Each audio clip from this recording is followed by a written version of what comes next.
Да, красавица. Пошла сверху. Пошла.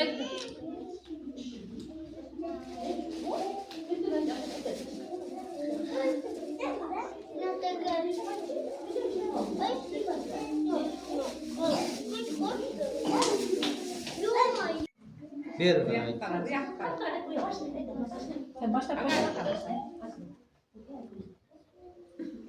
Бол. Песни грустные поют, ждут своих ребят домой. Летом, осенью, весной.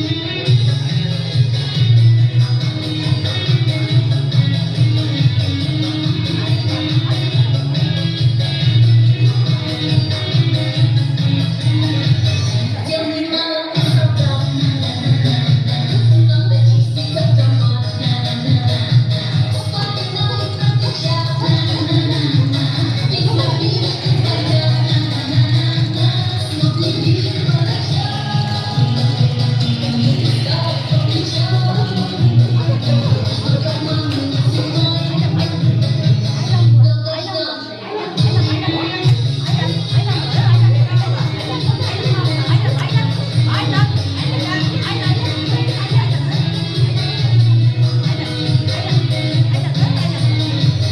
Пару месяцев пройдет,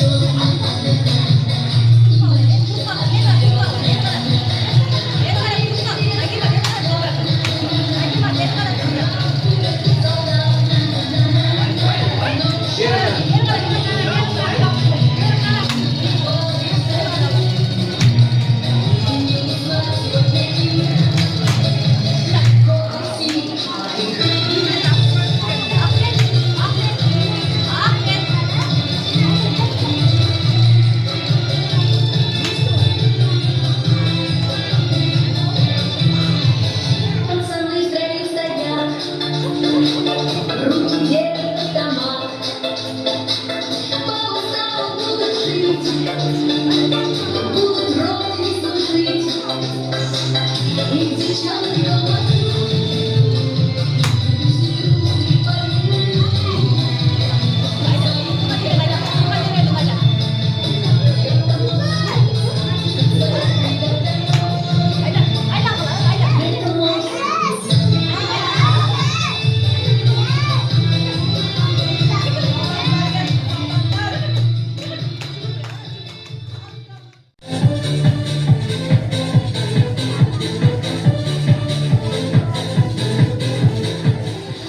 над морской тишиной, над крутой, над волной. Две вечерние звезды, две дороги без судьбы. И одна из них зовет через волны на восход, а другая тянет дом, снова меня зовет. Дома долго мне нельзя, сердце моя. Смотреть, как в океане начинает заря. Гоняя сон, пьяный берег сочинет. Мне снова тянет дом, снова меня зовет.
Я моря четыре ряда, я рыба четыре года, я на суше, ты на море, мы не встретимся никак. Я моря четыре ряда, я рыба четыре года, я на суше, ты на море, мы не встретимся никак.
Sizden çok razıyım. Ankara benim altın öğrenciden tabi alıp özü bazı mektepte yaxşı okullarda okudu. Nazım konularda daha ekin öğrenmişler. Mendisi düşün, bak bu Balдар Bahçesi'nden sınıftan Ankara bu rayonumuzun en yaxşı Balдар Bahçesi'nin biri. Size yine razıyım. Yani şu Baldar'ın büyüklerden size konulardan yaxşı terbiye alıp mektepten yaxşı okullarda olsun, çok işlerde işlese, işlediğin çok ağırlı geldi. Yani işte ilişkiye iyilikte olsun. Düğümlemeler var mı? Ses bu. Gamayızını gece unuttum. Nada gözlerimizde. Biz oluruz, tutalım falayız. Daim şu bize atamik yapamamdır unutulur. Bayramda öğretmenler var burada. Allah size de rahmat, bayramımızı yaxşı toldu. Yaxşı eminiz gösterdi konsertlerimizde. Yaxşı kalp veriyoruz, değil mi?